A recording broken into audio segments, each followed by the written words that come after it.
This is part two, ladies and gentlemen. We Part two. we just caught the other one before going over 15 minutes, And what we're talking about then was obviously a value exchange. And now we want to value exchange versus currency. Yes. I know we talk about money, but there is actually a difference Proper between definition. money and currency. Hmm. And it's a vast subject, and we'll post some on the group pages. It's very important information to know. It's a study that is worth, and it's something that I exposed Zari to. And I don't know if you want to say a few words about. Well, the thing is, when we hear money, what I'm come to understand now, why do they call it currency? There's currency, and then there's money. Money, what I'm understood to that money typifies is gold and silver. They don't lose their value wherever they are in the world. They're precious metals, and they've been used. Actually, I think the Egyptians were the first people to get gold and start to use it. Not until it got into Greece, and then they started to make the coins as we know it to be, and that was real gold and real silver. But then something happened between them doing the gold, and then when that disappeared or that was kept away, they now promissory notes showed up. We saw that from, I think it was Money Masters about the promissory notes. So on our pound over here, I don't know what Nigerian naira is, but pound over here says I promise to pay the bearer the sum of. Now, what's that? The sum of. So we use pounds here. Obviously, it's poundage for something. It's pounds of silver. So it's pound sterling, they say. It was against the silver or gold. Silver or gold. So the promissory note is currency because it loses value depending on inflation and how the bankers do it. But money, the gold and silver, the precious metals, always remain the same. They always retain its and value. they retain their value. They're fungible. They're all those wonderful words. You got a video. Yeah, we got a video, right? To me, it gives me a bit of peace of mind because we're dealing with nothing. We're dealing with paper with lots of numbers on it. They don't mean anything. What I want to quickly go into now is because a lot of people don't understand the difference between money and currency. Very quickly, what happens with currency is that if you have £1,000 in your bank account right now, and that £1,000 can buy maybe a trolley load of stuff in Sainsbury's now, just to give you an example. In a year's time, it'll probably only be able to buy 75% of what it can buy now. So as time goes on, your buying power reduces if you keep your savings in currency. Wow.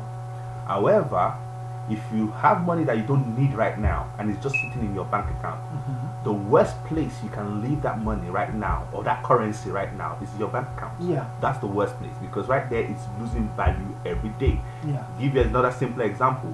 Say your £1 now can buy, say your £2 now can buy 2 pints of milk.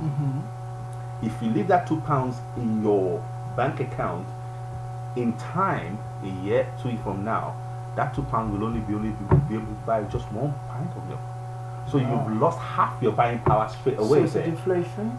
That's what they call deflation, inflation, and all those things. That's what they call it. Yeah. However, if you keep that money because you don't need it now, you want to save it. If you use it and you buy gold with it, I'm not saying necklace. They're gold bullions. They're gold. There's coinage. There's coinage. Mint. And if you invest that money in there, what will happen is this: in the year or 2 times, if you want to now exchange that gold for currency, you get more currency because for the gold. Because the value is retained. Because the gold, the currency, it will take more currency to buy the gold off you. So that's a simple way, And as we go forward, one of the things I want to that always strikes me is that when I understood the difference between money and currency, it's one of the things that really got me off this over obsession of money. Currency. Sorry. Over obsession of currency. Thank you. Because currency, I realized that is nothing. It doesn't even hold any value. It's a work of fiat. Fiat. It doesn't really. It's doesn't have any. It's not real. It's not real. So we're now chasing after wind. Now, because people don't understand that, what I realize is that they're willing to kill for currency. They are killing for currency. They're willing to sell their body for currency. Their worth. Marriages are being destroyed because there's no currency. People are being sent to wars because they don't understand. So what the world is doing now is that we're actually destroying the value, which is human beings, for worthless currency.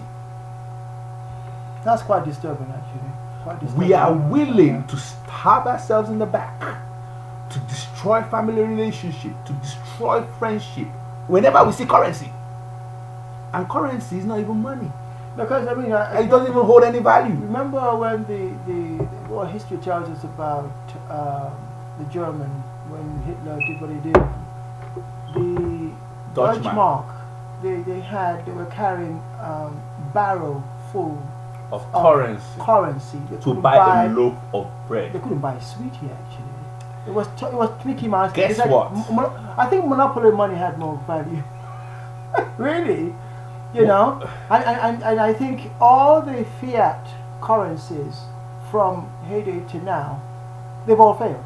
All of them. Because they're not backed by anything. All of them. Now, I must quickly say here now that everything we're sharing with you here right here is not new. It's not new.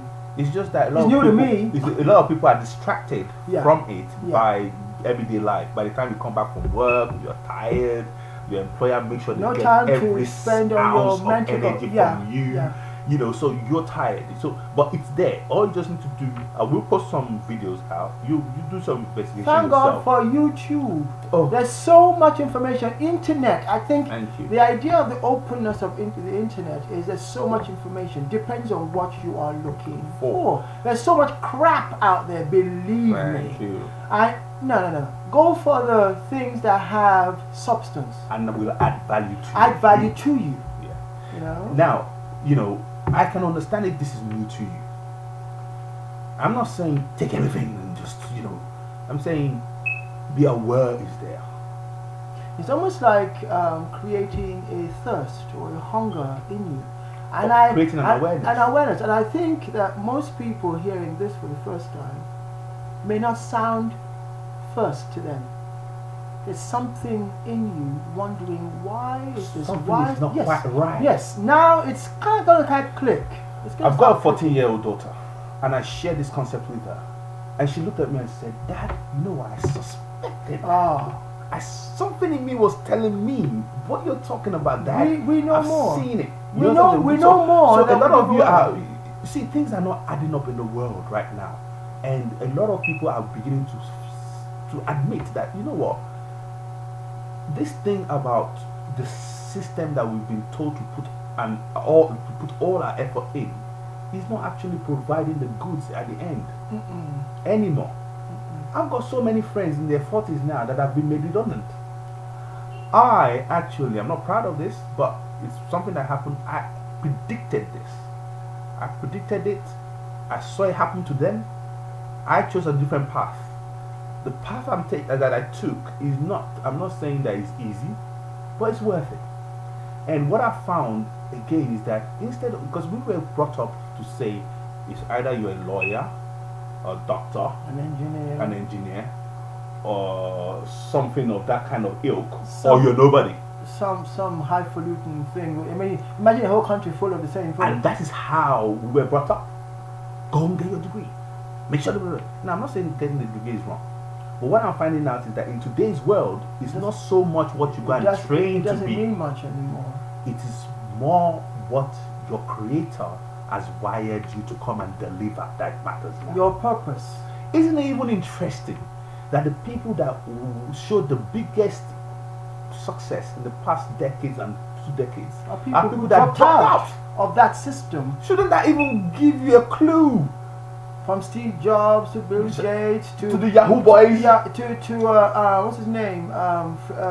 Facebook guy Henry Ford. Yeah, He was just a mere mechanic, had an idea for a car. Now, any car on the street, I think next fourth one is a Ford. Yeah. To make, so it's not about amazing. gaining information from an institution. It's not only about. But there's a lot You have of to go further there are than that. innate gifts inside of us that if we work those gifts, we bring a value to the world that if you had kept it, in fact, sometimes institutions squash that. They kill it. They kill it dead, and you become like a brick. The amount of times I've been told in a job, we don't want you to use your initiative. We train you for everything. No. Apart from the training. Oh. Even when I show them that, look, this will save us time. We're going the long way to do it. No. Don't think. Just do what we tell you to do. So why do you have the a mind? systems What are you mind for? are not designed for you to be creative, to be expressive. No. They just want you to be a drone in the system. So, cut long story short, the important thing is that I found now that in today's world, I dare say, it is far better that you go for purpose, go for significance. Ask yourself, what has God, my Creator, put me on this earth to do, and go for it. Now, I'm a father of 4 children. I'm not looking, I'm observing them, and I'm looking, what do they naturally? That's the natural bent. What's natural bent? I've got 3 children, the same thing. How are they wired? And basically encouraging them to go that natural bent. On that path, and equipping them with information. Imagine where I would be today if I was helped like that from the beginning. But we had to fight really for our right to use our mind to allow our still fighting. We're still but the system is squashing creativity. It's almost like they choose certain people. You can be creative, but the vast majority of people are like drones. Okay. But then you turn your creativity into a hobby. No, we're not creating for a hobby. Now, very quickly, that system is actually planned. I know. That system, and it's a system. Some people at the top in Russia, as a matter of fact, there's an article on that decided, Prussia, decided that society has to be designed in such a way where there's going to be some ruling class, some working class, and lo and behold, if you're not born into the ruling class, that's your education is different. Now, by virtue of your birth. This is gross. Okay. So why is it meritocracy? Now, what I found is that God is actually far more responsible, and He has sent every one of us to this world with what it is, and equipped us to go with what will be a blessing to the world, and in turn be a blessing to us. So I am far more convinced right now than ever before that if there's any idea that you have and you can't even sleep at night because it's crying out, it's pounding in your chest, that is where listen to it. Heart lies. That's where your happiness lies. That's where your destiny lies. Go with it. They will teach you this in universities. It's anathema to them in universities because they're just preparing you for an industry that is no longer there. It doesn't exist. It doesn't exist. I know this will sound radical. It is radical. It will sound revolutionary. It is revolutionary. But obviously, I was gonna say, when has what God planned you to come and do become revolutionary? Shouldn't that be the main thing? But then it's not, because you have people from Prussia who have said they want ruling class in this class, and people are talking about class so much now, and it is failing. Yeah, but the thing is, money or currency cannot buy class. Class is an innate expression of who we are, and class is about how excellent we are. When we hone our gifts, when we become very, very at home with it, we're there. That's our sweet spot, as they say in golf.